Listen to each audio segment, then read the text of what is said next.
Welcome to Head Full of Radio, where a longtime Radiohead fan goes through the whole recorded discography alongside his friend, who's only familiar with the song Creep. Will we agree on the songs? Can I convert him into a fan? Let's find out. I woke up today just like not wanting to get out of bed. Me too. I did the same thing. But look at us now. Yeah. Thank you for letting us let ourselves, have a good little slice of the day. Welcome to episode 57. That's Nico over there. Wow, you kind of sounded like an alien robot there. I'm kind of loving that. Which part did it? That's Nico over there. Before that, like, hello. Welcome to episode 57. Yeah, I don't know. It just hit me in a certain way. I was like, who is this being in front of me? We are listening to Street Spirit Fade Out today. Oh, Fade Out. That's always nice as a parentheses for a final song. A final song? Mm-hmm. Like if this was how you doing, else, Nico? I am doing great. I'm very interested to see how they're going to give us the finale of The Bends. Well, I have lots of information to share with you about this song, some of which I will share afterwards. Interesting. Okay. This song was inspired by a book called The Famish Road by Ben Okri. Yes, I don't know it. I don't either, but apparently in that book there is a three-headed spirit that leads the main character down a road. Interesting. Yeah. Is it really nice? It's apparently a novel that sets out not to tell a conventional narrative, but to map and explain an entire way of life and an entire worldview that of an Africa where myths are real, the dead are ever present, and the line between dream and reality is blurred. Interesting. That sounds like they've got a lot of things they could potentially draw on from then. Yeah. So it sounds like they've got a good inspiration. It's just what they do with it, I guess. Absolutely. Let's see some things that the band has said about this. Tom says, I like the fact that the Bends was so direct, but it required a lot of aborted versions and starting over. For Street Spirit, we were bashing our heads against the wall for days and not getting anywhere. We had countless versions that didn't make sense. I was being impatient, but it just came to us. Okay. Yeah. I also have some information on what each band member says. Phil says, Ed's guitar playing on this track is exceptional and without equal. Okay. Ed says, Johnny's favorite song, I think. No other way to finish the album but with this one. Johnny says, our madrigal as written by Downland and arranged by Scott Walker. I don't know what any of that means. Yeah, me neither. That's gone way over my head, but cool, I guess. Colin says, it's the personal favorite on a record. What do you mean there's no lower feedback distorted guitars in this song? Are you crazy? And Tom says, I'm really not sure where this came from. Oh. I would love it to be a single around Christmas because I like Christmas a lot. Again, I'm loving the range of answers here. But I'm very excited. I think what you mentioned about the inspiration, I feel like there's probably a lot of things that they could have going on. So I've kind of got quite a high expectation now. So, in about 6 years later, Tom said, "I'll never forget the moment we captured this song. It stands out for me. The whole reason to be doing this as a musician is to arrive at those moments. It makes it worth all the scratching around for months on end in notebooks and all the hundreds of thousands of ideas you compile on endless tapes. It's the sole reason you spend your entire life in your bedroom playing with yourself on guitar. If I ever forget why I started this as a career, then that's why I started. I do remember the magic moments from the Bends, but the Street Spirit moment I remember very, very well. We spent a day going around in circles until I was thinking, this is never going to happen. Then suddenly something happened and I was transported to a place that I'd been willing myself to be in for months on end. I'd finally made the transition. Now you might only be in that place for the 3 minutes and forevermore. Life will never be quite as good, but that's fine by me." Wow, that's a lot to say about it. So now hearing that before the song, I don't know if you've done yourself a disservice there with how I'm going to rate it, because the bar's been set high. Well, We better jump in then. We better. Go! Ooh.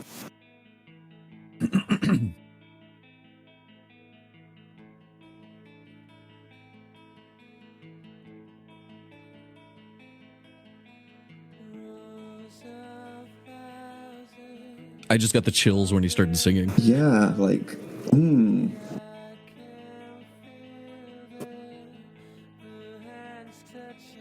More aliens. Or just people with cold hands. True.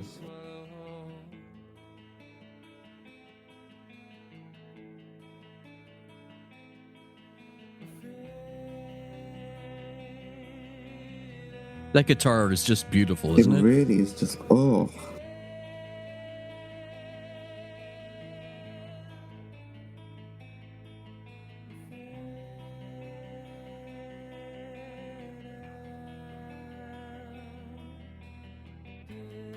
It really is mesmerizing. Like, it's really draws you in. Absolutely.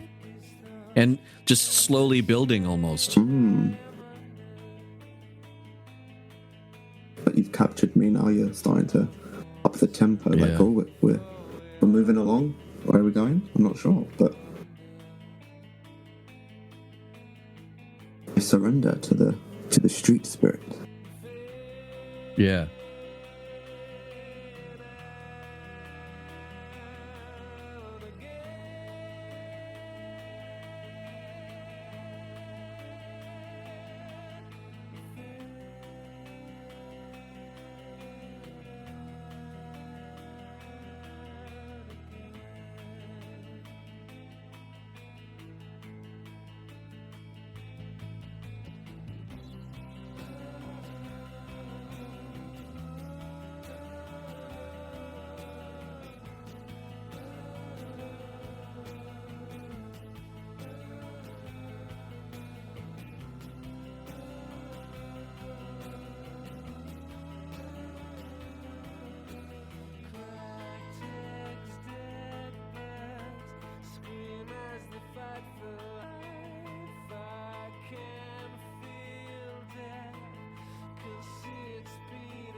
I'm really losing myself in this song. Like, I keep just like going somewhere else.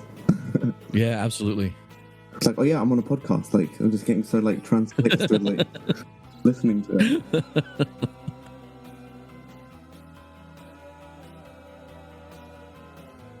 But yeah, it's like really hypnotic. It's like very cool. Everything is perfect. It's perfect.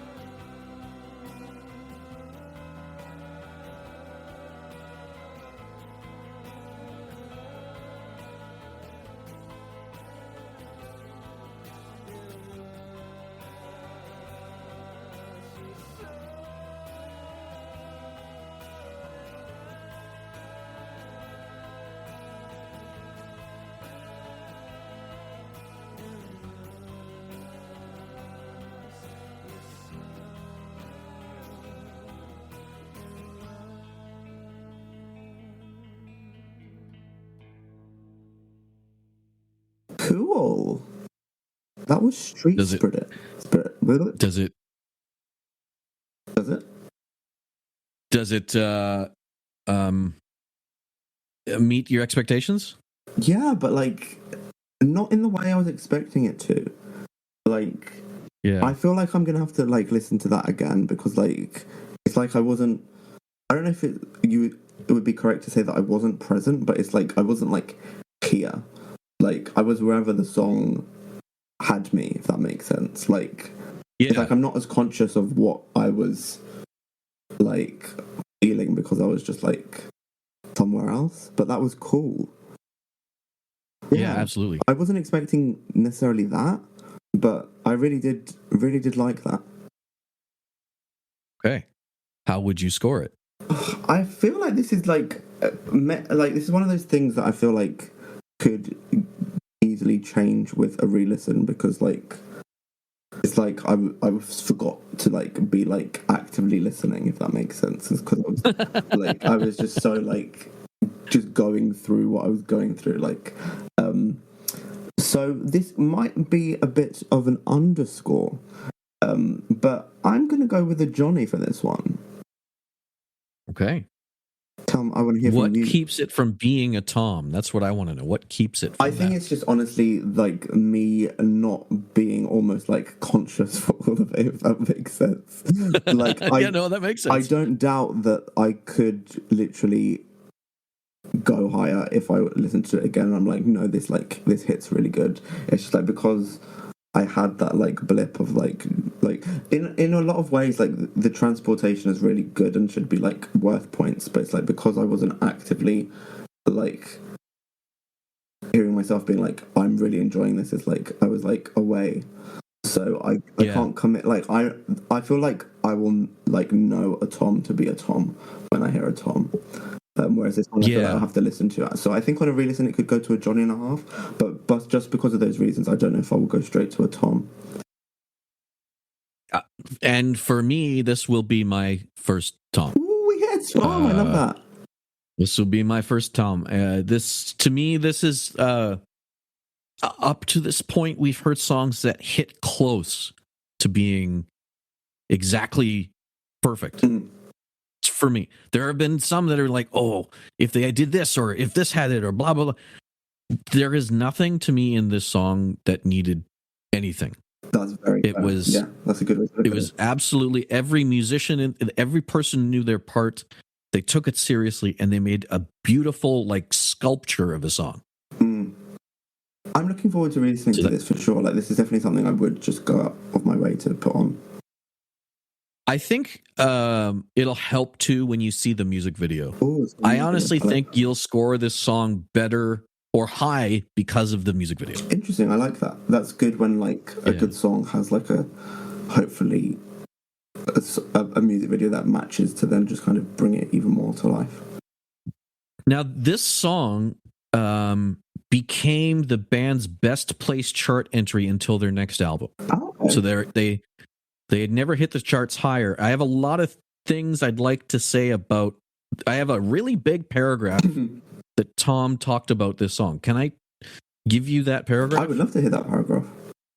Okay, I was saving it for the end because I think as much as I sort of, hyped it up in the beginning, I think it would have really drew you back if I had said this before. Okay.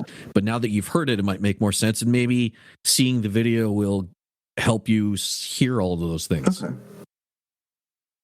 Street Spirit is our. I don't know when this says. It's unknown, so I'm going to say it's probably about 2001. Let's pretend. Okay.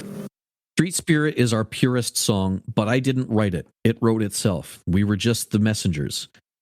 Its core is a complete mystery to me, and I wouldn't ever try to write something this hopeless. All of our saddest songs have somewhere in them at least a glimmer of resolve. Street Spirit has none. It's the dark tunnel without the light at the end. It represents all tragic emotion that is so hurtful that the sound of that melody is its only definition. We all have a way of dealing with that song. It's called detachment, especially for me. I detach my emotional radar from that song, or I couldn't play it. I'd crack. I'd break down on stage.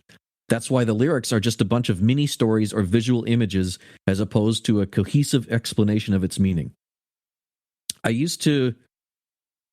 Our fans are braver than I to let that song penetrate them, or maybe they don't realize what they're listening to.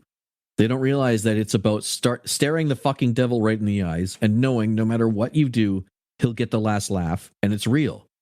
The devil will get the last laugh in all cases without exception, and if I let myself think about that for too long, I'd crack. I cannot believe we have fans that can deal emotionally with that song. That's why I'm convinced that they don't know what it's about. It's why we play it towards the end of our sets. It drains me and shakes me and hurts like hell every time I play it, looking out at thousands of people cheering and smiling, oblivious to the tragedy of its meaning, like when you're going to have your dog put down and it's wagging its tail all the way there. Oof.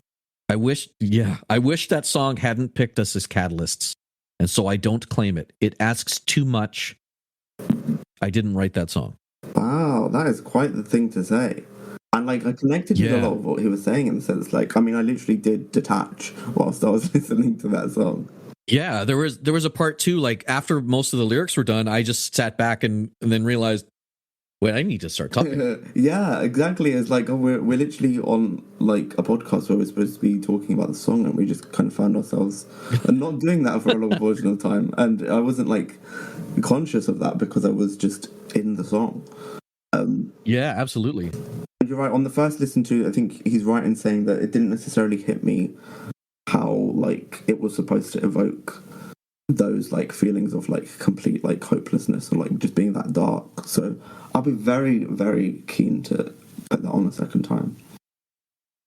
I cannot wait for you to see the video. I think that'll really shake you. It's the perfect video for this song. That was really exciting to hear. I'm looking forward to that. Yeah, I appreciate this. Thank you so much. It's been a pleasure moving on from the bends and seeing our scores slowly improve. I'm interested to hear where we end up for the next album and if they continue to go higher. Yeah, I really am looking forward to that as well. Like, this was definitely like, I really enjoyed Pablo Honey. Like, I feel like maybe I even enjoyed it more than many people. So I was like worried that I was going to be like Pablo Honey is just my era and everything else is getting a bit too like fancy or like refined, and I just like the rusticness almost. But no, this was really, really cool. So it's been a lot of fun. What do we have coming up next album-wise? OK Computer. Oh, OK Computer is next. Okay, because that is the album that I am aware of theirs. In the sense of the name. Yeah, that's like it's a big name. I won't. Yeah, that one's going to be. You thought some of the songs on here were hard for me to judge, right? Gotcha. Or the weight of their importance as part of the band that is Radiohead. Cool. I'm looking forward to that then. Yeah, like that's really fun to like look forward to. We got a little while to go. We have some singles and some B-sides and things to get through first. Okay, so we'll be able to bide our time before the big drop that is OK Computer. Yeah. Thank you, sir. Thank you. It's been a lot of fun. And so that was the Bends. Yeah. That was the Bends. Very cool. All right, well, goodbye, everyone. Goodbye, everyone.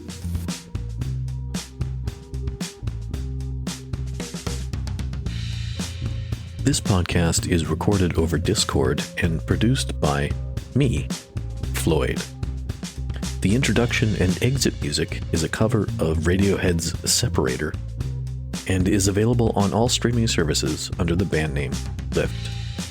Find us on Instagram @HeadFullOfRadio.